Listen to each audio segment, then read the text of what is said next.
DIP diet 7 तरह के हैं, तो उसमें आप देखेंगे डीआईपी डाइट एक नहीं है, 7 डिफरेंट काइंड बेस्ड ऑन आपकी बीमारी क्या है, बेसिकली सिम्टम्स क्या है, ठीक है ना। तो सबसे पहले तो है स्टैंडर्ड डीआईपी डाइट, जो पहले लिखा है यहाँ पे सिर्फ डीआईपी डाइट लिखा है, सबसे पहला तो यही है। ये सिंपल डीआईपी डाइट वो है जो मैंने डे 1 में आपको बताया था, फ्राइडे को सुबह जो बताया था, plate 1 plate 2 fruit breakfast, that is simple DIP diet. Normally इसी का ज़्यादा प्रचार है, यही लोग जानते हैं। लेकिन जो ज़्यादा बीमार हैं, आप में से कुछ लोग हैं जिनकी इंसुलिन हम छुड़ा नहीं पाए या अभी अभी छूटा ही है, ब्लड शुगर फिर भी थोड़ा हाई रहता है, राइट, तो उनके लिए हम बोलते हैं कि इसकी जगह पे DIP circadian DIP diet. Circadian DIP diet क्या है? डीआईपी डाइट माइनस, पढ़िए इसमें, प्लेट 2 इन डिनर, यानी कि डिनर वाला शाम वाला जो खाना है उसमें प्लेट 2 यानी कि कुक्ड फूड हटा दिया गया है। यानी कि पूरे 24 घंटे में कुक्ड फूड कब खा सकते हैं आप? दोपहर को खा सकते हैं एक ही बार। तो भाई डिनर में हम क्या करेंगे? प्लेट 1 सैलड, क्वांटिटी बेशक डबल कर लो, आप 4 गुना कर लो, राइट, टोटल खाना जितना भी खा सकते हैं, पेट उसी से भरना है, राइट। तो ये सर्केडियन डीआईपी डाइट आप में से अधिकतर लोगों को हमने टिक किया होगा, इसका ये मायने है। इसके बाद आता है कुछ लोगों को हमने डीआईपी डाइट माइनस प्लेट 2 यानी कि रॉ डीआईपी डाइट टिक किया होगा। रॉ डीआईपी डाइट किनको लेना है? जिनके माउथ अल्सर है, माउथ कैंसर है, जिनके स्टमक में अल्सर है, पेट में, जिनको कोलाइटिस है, कोलोन की दिक्कत है, जिनको मान लो यूटीआई है या पाइल्स है, तो ये फूड पाइप में कहीं भी जख्म है तो आपको अपना प्लेट 2 पूरी तरह से कुछ दिनों के लिए बंद करना पड़ेगा, जब तक कि वो जख्म हील ना हो जाए।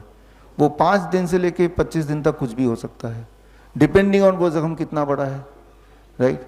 और कैसे पता चलेगा कब तक लेना है? जब आपको लगे कि वो जख्म भर गया, यानी कि दर्द चला गया, सूजन चली गई, ब्लीडिंग चली गई, ठीक है, प्लेट 2 ऐड कर दो।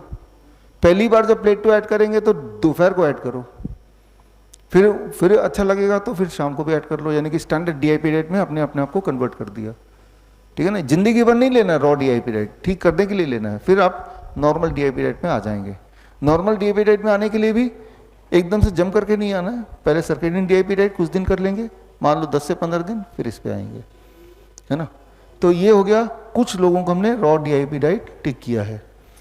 कुछ उसके बाद डीआईपी डाइट सॉफ्ट हम उनको टिक करते हैं जो कि जिनके जो चबा ही नहीं पा रहे हैं, अंदर ऐसा अल्सर है या ऐसा ट्यूमर है, चबाते हैं तो दर्द करता है, या दांत ही नहीं है तो नहीं चबा पा रहे हैं। तो सॉफ्ट का मतलब है कि हर चीज़ को स्मूदी फॉर्म में, सूप फॉर्म में, जूसेस के फॉर्म में, शेक्स के फॉर्म में, और साथ में वो जो अमली है फर्मेंटेड फॉर्म में, फर्मेंटेड ड्रिंक के फॉर्म में लेना है। इनकी रेसिपीज़ भी हम आपको दे देंगे, राइट, पूरी तरह से, ताकि आप सॉफ्ट डीआईपी डाइट बना पाएँ। तो ये थोड़े से हैं आप ही में से जिनको टिक किया। फिर आता है डीआईपी डाइट स्टीम्ड। आप में से कुछ लोगों को डीआईपी डाइट स्टीम भी टिक किया। आप में से वो लोग जो बोलते हैं कि हमें तो ब्लोटिंग हो रही है, हमें तो गैस बन रहा है, तो प्लेट 1 सैलड को थोड़ा स्टीम कर लेंगे तो वो स्टीम डीआईपी डाइट बन गया। किसको टिक किया होगा या कौन ले सकता है जिसको रॉ सूटेबल नहीं हो रहा है? कैसे पता चलेगा रॉ सूटेबल है कि नहीं? आपको इंडाइजेशन हो जाएगी, ब्लोटिंग हो जाएगा, तो समझ लीजिए कि वो सूट नहीं कर रहा मुझे। कितने प्रतिशत? 5% लोगों को ऐसा ही होता है। तो वो 5% लोग अगर अपने आप को आइडेंटिफाई कर रहे हैं तो खुद ब खुद आप अपने आप को स्टीम डीआईपी डाइट में कन्वर्ट कर सकते हैं। फिर आता है 0 ग्रेन डीआईपी डाइट। ये ऑटो इम्यून डिजीज पेशेंट के लिए है, जैसे स्किन डिजीज है जो कभी ठीक नहीं होने वाला अदरवाइज, उनको हम बोलते हैं, या इंसुलिन डिपेंडेंट डायबिटीज टाइप 1 के बच्चे हैं, या ऑटिज्म के बच्चे हैं, एडीएचडी के बच्चे हैं, डाउन सिंड्रोम के बच्चे हैं, उनको हम बोलते हैं कि आप अपने जीवन से गेहूं को हटा दो। इवन हम बोलते हैं कि जीवन से मिलेट्स को भी हटा दो, ग्रेन्स को ही हटा दो। तो करना क्या है? तो करना क्या कि रोटी कैसे खाएंगे? तो 0 ग्रेन रोटी खाओ। तो 0 ग्रेन रोटी, 0 ग्रेन आटा बनाओ। वो कैसे बनाएंगे वो आपको सिखाया था? सिखाया, राइट। उसका वीडियो भी आपको दिया होगा, नहीं दिया तो दे देंगे। तो वो बनाओ, तो याद रखिए, हम में से कुछ लोगों को, मैंने पहले भी बताया था, गेहूं जिसके अंदर ग्लूटिन नाम का एक प्रोटीन होता है, वो हमें ऑटो इम्यून ट्रिगर कर देता है कुछ लोगों में। तो इसीलिए जो ऑटो इम्यून के बच्चे हैं या न्यूरोलॉजिकल डिसऑर्डर के बच्चे हैं, तो उनको हम बोलते हैं कि आप अपने डाइट से गेहूं तो पर्टिकुलरली और इन जनरल एक बार को सारे ग्रेन से हटा दो जब तक ठीक नहीं हो जाते, है ना। तो इसे कहते हैं जीरो ग्रेन DIP डाइट। जैसे डायबिटीज़ टाइप 1 हो गया। कुछ इंसुलिन डिपेंडेंट पेशेंट को भी हम बोलते हैं, अगर इंसुलिन हम छुड़ा नहीं पाए 3 दिन में, कि कुछ दिनों के लिए आप अन्न छोड़ दो, क्योंकि अन्न ग्रेन्स ब्लड शुगर एब्रप्टली बढ़ा देता है, तो उसको छोड़ दो। ऐसा अन्न में कुछ है नहीं कि उसको छोड़ने से आपको कोई डेफिशिएंसी हो जाएगी। फ्रूट्स वेजिटेबल तो ले ही रहे हैं, राइट। तो इसलिए तो वो कुछ लोगों के लिए है, तो उनको हमने टिक किया है। फिर आता है एक आखिरी नाइट्रिक ऑक्साइड DIP डाइट।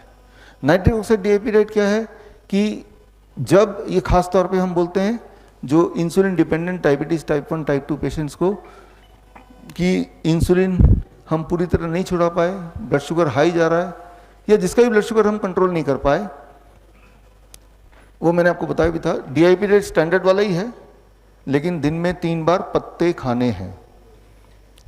कितना पत्ता खाना है और कौन सा पत्ता खाना है? जितना बॉडी वेट है, मेरा बॉडी वेट 70 kg है, तो 70 ग्राम पत्ते पूरे दिन भर में मुझे खाना है। 70 ग्राम कौन से पत्ते? मूली के पत्ते, पान के पत्ते, धनिया के पत्ते, पुदीना के पत्ते, पालक के पत्ते, सलाद पत्ता, कई सारे पत्ते होते हैं, करी पत्ता, नीम का पत्ता भी हो सकता है। 3-4 तरह के पत्ते ले लिए जो एक्सेसिबल है, अवेलेबल है, उसको 70 ग्राम मैंने देख लिया। उसका 1/3 लिया खाली पेट सुबह खा लिया, 1/3 लिया लंच से पहले खा लिया, 1/3 लिया डिनर से पहले खा लिया। तो ये है, आपने 3 खुराक ले ली इंसुलिन की जगह, है ना। क्योंकि छोटे बच्चों को जैसे इंसुलिन डिपेंडेंट 3 बार तो क्या 4-4 बार इंसुलिन लगते हैं, फिर भी ब्लड शुगर कंट्रोल नहीं होता। तो इंसुलिन ना लेके ये कर लो, ठीक है। साइड इफेक्ट भी कुछ नहीं है इसका, और हमेशा भी नहीं करना है, कुछ दिनों में ठीक हो जाना है आपका ब्लड शुगर की दिक्कत, फिर नहीं खाना। तो this is called as nitric oxide DIP diet. तो इस तरह से हम अपने सूझबूझ से आपके लिए क्या सूटेबल होगा वो हमने टिक करके दे दिया। अब लेकिन आपको मैंने साथ में एक्सप्लेन किया तो आपको और समझ आ गया कि क्यों दिया। तो उसके क्यों के हिसाब से आप खुद भी चाहे तो ये देख सकते हैं कि कौन सा आपको ज़्यादा सूटेबल है, तो अदला बदली भी करके देख सकते हैं विच इज़ मोर सूटेबल। बड़ी से बड़ी बीमारी का आसान से आसान इलाज घर बैठे ही हो सकता है। अधिक जानकारी के लिए कांटेक्ट करें nearest doctor BRC clinic @home।